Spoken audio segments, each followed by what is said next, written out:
The Lakers roster looks quite different. In fact, it's gone through a complete overhaul.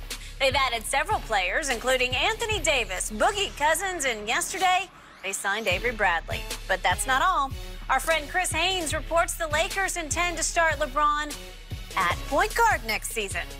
All these moves caught the attention of Magic Johnson, who tweeted yesterday, "Laker Nation, I'm dreaming about the fourth quarter Lakers team with LeBron, AD, Danny Green, Avery Bradley, and Kyle Kuzma.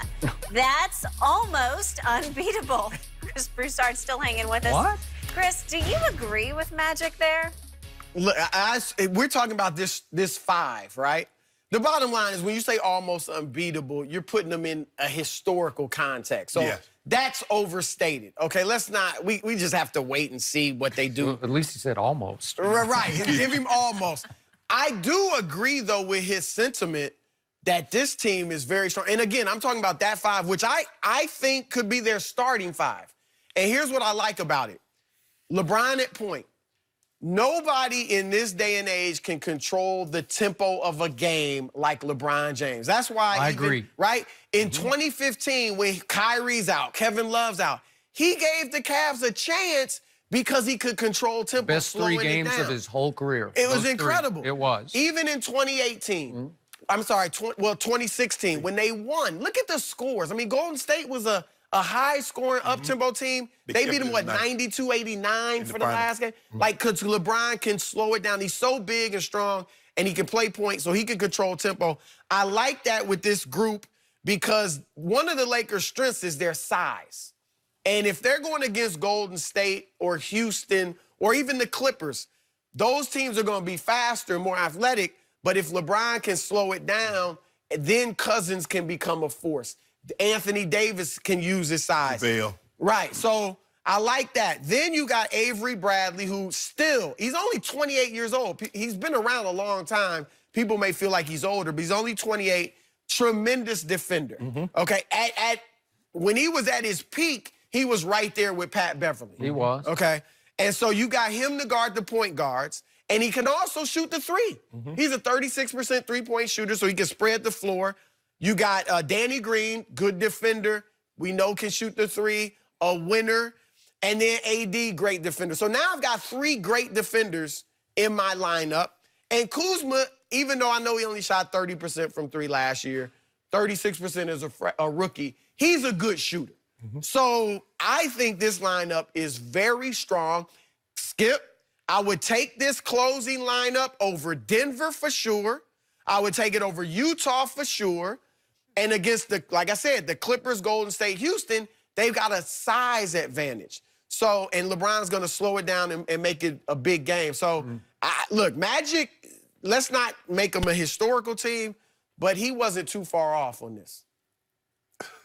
Are you going to now throw another parade? No. You're getting excited again. I can see it in your face. Now you see why Magic quit. Well, he wanted to tweet. Magic wanted to tweet.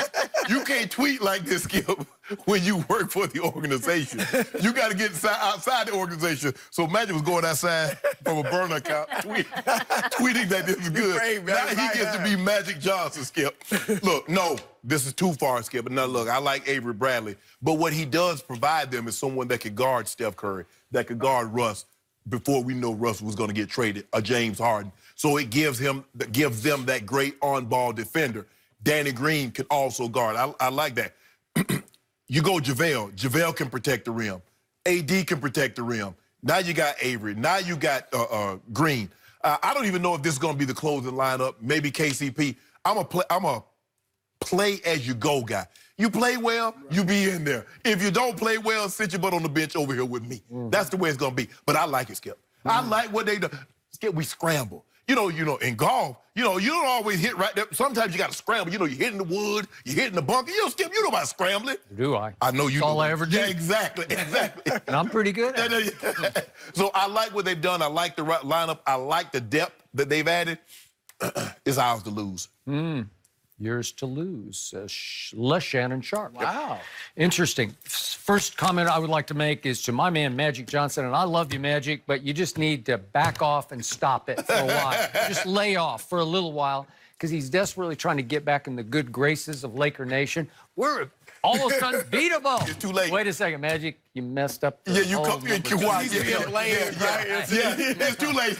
It's too late. You know, you threw them all under your bus, and then you backed over them about 7 times, Yeah. and then you wondered why number 2's whole contingent said, "Whoa, what's going on with these people?" You know, like, Well, Magic, what was going Why on is with every detail being Skip, they asked him, Magic, what was wrong with that? What's going on with the dysfunction? Oh, yeah, we had it out, but we good now. we're good. It's all in the past. Yeah. Lie. Brothers Nah, and that's not sisters. true. They just made that up. That's not Right. true. Yeah, Rob and I are brothers. I don't know about that. So I do like all the little moves that got made. And yet, I'm going to remind you, Avery Bradley was still on the market as of about 24 hours ago. Which I Okay, don't get it, but you're okay, right. but he was. And Danny Green hung on the market for a while, even though everybody's He's waiting on waiting. Lakers. I know, I got it. I gave him a lot of money, man. Because Dallas wanted him. 15 Dallas million? had an extra year. Yeah. Well, I mean, I would love to get him for 10, but Dallas was going to pay him, so we had to snatch him up from Dallas. So I'm going to boil this down for you. There are 2 X factors on this roster, and how they turn out will determine the fate of your Lakers this year. And obviously, you have 2 superstars, and it always starts and ends with those 2 guys. How do they finish the game? Can they close? Because you got to have somebody who can close. All these other pieces are nice, but they're all just pieces. They're all in the end. You know how it works. Yes. In the playoffs, they're all just a bunch of guys. But there are 2 guys on here that might not just be another guy. And I'm going to start with Kuzma. I was stunned that he wasn't thrown into the Pelican trade because at the trade deadline, he was always included in the Dell Demps package, right? And I was convinced that there was enough desperation that he would be part of the package. But it's also possible that David Griffin, who is a shrewd operator, decided that he would prefer Josh Hart just as another piece coming off the bench, a scrapper, you know, tough guy who will fight you. Good defender. Very good defender. Yeah, and he's about 6'5", so he can play the wing. But maybe he wasn't interested in Kyle Kuzma because, to your point, the drop-off from rookie to sophomore year was pretty precipitous from the three-point line. Now, do I think that's his fate in the NBA? I do not. But he is a greenest light shooter, man. He's got no conscience. And maybe David Griffin said, I don't know about that guy because he has not shown me that he will defend yet. Right. I don't know. He can push LeBron into defending and all that, but I'm not sure about him. But he does have guts to me. So is he going to emerge? He's going to go north or south this year. Yes. Could he emerge into what I call a half star, like an almost star? Because you need him to be that guy. Can he become your 3rd star? Maybe. Maybe he's got that. He's certainly got the makeup for it. He believes in himself. Yes. The way nobody else does of those kids. Man, he was the one who just said, give me the ball and get out of my way. I'm going to shoot it. And he seemed to be the guy that was least affected by the trade, all the trade rumors Seemed swirling like around. he just bought right back He's in like, and said, I'm here, I'm good. here. Right. Okay, I buy all that. The other guy is DeMarcus Cousins. He is an even bigger X factor because, as we keep saying, he's averaged 21 and 11 for his career. Can he turn back into a star? Because for a while he was, I would call him a star. He made 5 All-Star teams, right? But last year he's having a hard time just getting up and down the floor. We saw flashes of brilliance in the finals. We saw 3 games in which he flashed the old DeMarcus. Can you do that regularly for this team? Because he could emerge as a force. Now you got me. You got something. So those 2 guys are going to determine the fate. All the other guys are just nice players, but they don't add up to championship to me. But these 2 guys could break back out. I think what you didn't mention with those 2 guys, and I agree, they're critical. If one of them's not going to start, we assume, right? Yeah. So I don't know that. I mean, so you'd start AD, LeBron, Cousins, Kuzma, and Danny Green. Right? The thing is, who would guard the? Because you don't want LeBron having to guard the point guard. Okay, but didn't Anthony sort of prefer to play that sort of 4 role? You know, like he does prefer it, but in today's NBA, it's so small. Like I get, he does prefer playing the 4. My point is, if one of them doesn't start, it looks to me like one won't start. How do they handle it? I don't know. I mean, Boogie, I never thought Golden State should have started him. I thought he would have been better coming off the bench. And I think they thought that he wouldn't. He wouldn't like it, right? So that's my question with the Lakers and Kuzma, who I think rightly could feel like I'm the 3rd guy. You know, if he doesn't start, is he happy or is he defending? Is he all bought in? So I think those are some of the questions, too. Trying to get that tip. We're trying to get that chip. So, with that being said, we're going to do what we need to do. Kuz, if you need to come off the bench, come off the bench. Boogie, we just need Boogie to get back to Boogie. He might not give us 21 and 10, but can he give us 15 and 8 consistently? We good. Because LeBron will give us 25, 10, and 8. Will he ever be back to that guy in Sacramento? No, that guy. I don't know if he get back there, Skip. Because that guy... Skip, that guy was 26 and 12. Well, here's the thing with that guy.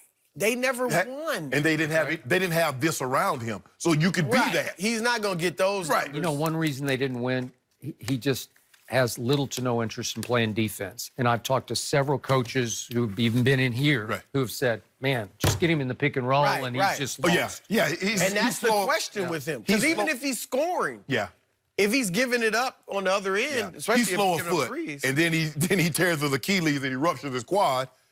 You even slower than you were at your peak when you were healthy. So, yeah, it's going to be tough. But we got AD and we got JaVale to erase any mistakes that we might make. All right. And we loaded. And we can play them D2 now, Skip. Don't sleep on JaVale rim protected. AD, Bradley, I will give you, look, if this was, 10 years ago, 7 maybe, before the three-point shot became so prolific, they would pretty much be a lock, the Lakers. Because the game, you know what I mean? With post-play and all that, it would be, you wouldn't be able to stop them. But the threes changed everything. Okay. So who are your 3 shooters? Jared Dudley, Danny Green, Avery Bradley, KCP, Troy Daniels. A little bit. Yeah, we got enough to keep you honest. Kuzma, that's what they get. Do they have, I don't know if they have a knockdown. I mean, Danny was 45% last year. We got enough to keep you honest. Danny will come and he will go. That's Trust okay. me. I think most of their guys are like that. I wouldn't give you like they don't have that one. That's why they on one-year deals. Right. There's a reason why they on one-year deals, Skip, because they come and go. And it just so happens if they don't come this year, they're going to be gone next year. Well, boy, this looks a lot different than roster Magic put together, right? All those playmakers. It does. Yeah. Great stuff, gentlemen. Chris, we appreciate you being here with us. Still to come today, Kawhi, did he make the right move to the Clippers? Steven Jackson here with us with his take. Up next when Undisputed returns.